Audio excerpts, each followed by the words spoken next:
¿Qué tal? Muy buenas tardes, buen día, dependiendo del horario que nos estén viendo. Muchísimas gracias a toda la gente que nos viene acompañando. Hoy justamente estamos en el último programa del año. La verdad que triste porque nos vamos, pero felices porque todavía estamos aquí presentes, si Dios quiere el año que viene también. Así que bueno, hoy tenemos muchísimos invitados, tenemos también mucha gente que nos viene preguntando qué va a pasar con el tema de las redes sociales. En redes sociales vamos a seguir activos como siempre, vamos a seguir informándolos de lo que pasa no solamente en Latinoamérica, en el mundo. Así que para los que no saben, ya nos pueden seguir en Uniendo Fronteras RTV, en Facebook y en Instagram. Ahí los vamos a estar manteniendo informados de todo lo que pasa en el mundo. Ahora sí, nos vamos a quedar aquí en la ciudad de Rosario, como siempre, durante todo el año los venimos informando todo lo que tiene que ver con política internacional, y este día no podía ser ajeno a ello. Tenemos ahí a un especialista en política internacional, estamos hablando de Emilio Ordóñez, que ya digo, es un panelista más del programa. Emilio, ¿cómo estás? ¿Qué tal, Lina? Muchas gracias por ser panelista del programa. Bueno, Emilio, yo sé que lo que te pedí para hoy es bastante complicado, es difícil en tan poco tiempo poder hacer un resumen de lo que está pasando en el mundo y cómo eso afecta a la Argentina, así que empecemos a nivel general. Bueno, a nivel general tenemos pensando en que termina el ciclo del programa y termina el año, podemos hacer un balance del año. Yo te diría que no ha sido un año bueno para el mundo. Estamos en guerra, hay una guerra en Europa entre Rusia y Ucrania que ha tenido consecuencias catastróficas, no solo en términos humanos para los ucranianos y para los rusos también, los soldados rusos, sino también para la economía y la política internacional. En medio de una crisis económica que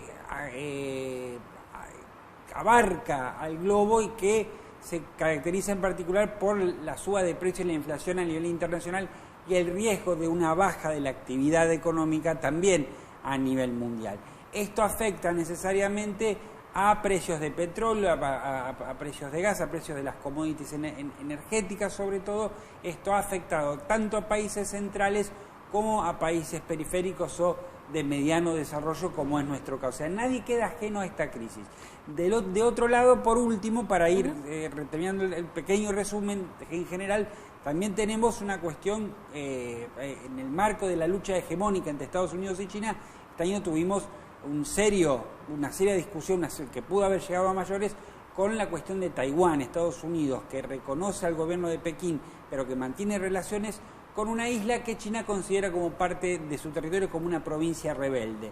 Esta disputa, a partir de la visita de la ahora ex jefa de la Cámara de Representantes, Nancy Pelosi, norteamericana ella, a partir de esto se vuelven a plantear las tensiones políticas entre ambos países, que antes eran meramente tecnológicas y económicas. Y esto generó una subida de tensiones que sumado a la guerra entre Rusia y Ucrania, generó un escalamiento de las tensiones que, ahora se han calmado un poco en el frente pacífico, pero terminamos el año ciertamente en un clima de guerra y de desaceleración económica. Una guerra que no sabemos cuándo va a terminar.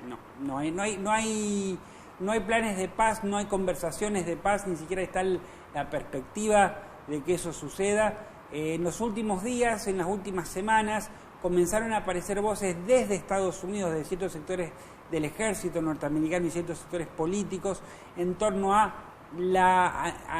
siguiente panorama. Ante la perspectiva de una guerra larga y ante la perspectiva de una guerra que está estacionaria, o sea que no hay grandes movimientos de territorio, no parece haber una supremacía de uno u otro lado, y ante la llegada del invierno, ¿cuánto va a durar? Se piensa en ciertos sectores si vale la pena continuar generando millones de dólares que vayan a las arcas del gobierno ucraniano para sostener el apoyo contra Putin, y también la cuestión de la inflación y lo que hablábamos antes de los precios de los energéticos, que también está afectando a las economías centrales, hacen pensar también que tal vez sea hora de parar. En este sentido no hay, por el momento, hay sectores que no tienen voluntad de que esto suceda, hay sectores que tienen voluntad de que la guerra continúe, tanto en Estados Unidos como en Europa, ni hablar en Ucrania y Rusia, con lo cual todavía no está dado el contexto político global y mucho menos el contexto político regional para que haya conversaciones de paz sustantivas. Solo acordar puntos mínimos, reparto de granos a nivel mundial, corredores humanitarios, pero poco más. Poco más, como les vuelvo a contar, esto es muy difícil sintetizarlo en tan poco tiempo, pero bueno, sería como lo dijo Emilio, un balance de lo que pasó durante todo el año. Y si nos quedamos aquí en Latinoamérica, tuvimos con elecciones presidenciales durante todo el año. Contanos ahí cómo esto es positivo dentro de todo, teniendo en cuenta que estamos gobernados por así decirlo, ¿no? con gobiernos de izquierda, mejor dicho. Exactamente, la centroizquierda parece estar tomando nuevamente impulso en la región. Han habido elecciones en países importantes que generalmente no votan izquierda. ¿Vuelve la patria grande? Yo creo que vuelve la patria grande desde otro lugar. Creo que no va a ser la misma configuración política. Claro, aparte tenemos nuevos referentes, ya no la tenemos allá a Cristina, a Pepe Mujica, que fueron dentro de todos los percursores de este tema. Pero lo tenemos a Lula. Cabeza. Pero lo tenemos a Lula. Y tener a Lula implica que América Latina también gana masa crítica política y gana voz internacional. Si Lula, como se prevé, empieza a tomar un perfil y que junto con el mayor perfil de Brasil se empiece a perfilar también la región, apalancado también. Brasil se apalanca en la región y tanto Brasil como la región suben. Esto es lo que se espera. Pero tenemos a Gustavo Petro en Colombia, a Gabriel Boric en Chile, países que no votan izquierda, o por lo menos la izquierda que Chile. Sin ir más lejos nosotros también, con Pedro Castillo. Bueno, el caso peruano, por ejemplo, que, bueno, vos lo mencionás muy bien, el caso peruano, Pedro Castillo, en un contexto político de guerra interpoderes entre la presidencia y el Congreso, Pedro Castillo, con sus problemas para llevar adelante su agenda, también forma parte de este conjunto de gobiernos de izquierda, que de alguna manera también, a diferencia de la primera década de este siglo, requiere mucho más del centro político, requiere de acuerdos amplios para llevar adelante sus programas. Lo va a requerir Brasil, ciertamente lo requiere Colombia. Chile está en un proceso de tratativas luego de perder el referéndum de salida constitucional, requiere negociar con una derecha empoderada a partir de la derrota del proyecto constitucional que llevaba adelante Boric. Y bueno, y Perú ya que hablamos de Perú tiene el gran problema de su sistema político y de sus sistemas de bloqueos.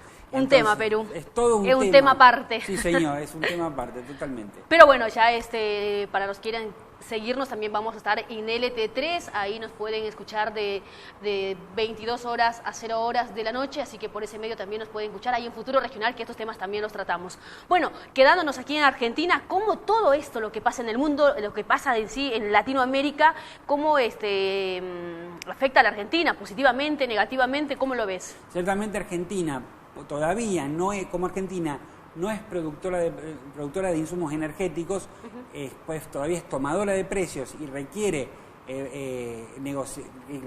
importar gas e importar petróleo. En cierta medida también se ve afectada por este conflicto económico que hay a nivel internacional, se ve afectada por el aumento de precios a nivel general. O sea, la guerra también nos pega en la Argentina. Esto por un lado. Del lado político a nivel internacional, yo creo que Alberto Fernández, por su relación personal y política con Lula da Silva, va a haber mucha más interlocución política, mucha más interlocución a nivel regional. Creo que va a haber un proyecto de reconstituir algunos organismos como más convenios bilaterales. Más convenios bilaterales, sobre todo recuperar la política del alto nivel que se había perdido con Jair Bolsonaro en Brasil. Si bien no hubo diferendos importantes, no hubo disputas de alto nivel entre Alberto Fernández y Jair Bolsonaro, pero sí hubo una indiferencia más o menos consentida y la relación política y económica pasaba a nivel de embajadores.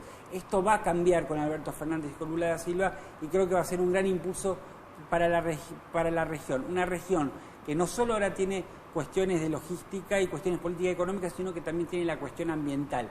Y Alberto Fernández ha impulsado lo ambiental en materia internacional, y también con Lula y Gustavo Petro, con el tema amazónico, seguramente será un tema central.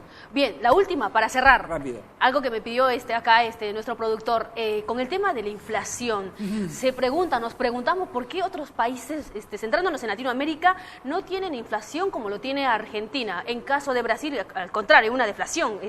¿Cómo se explica? La deflación en Brasil se explica básicamente porque no es que hay un achicamiento de la economía en Brasil, claro, debido a una crisis económica de largo trecho.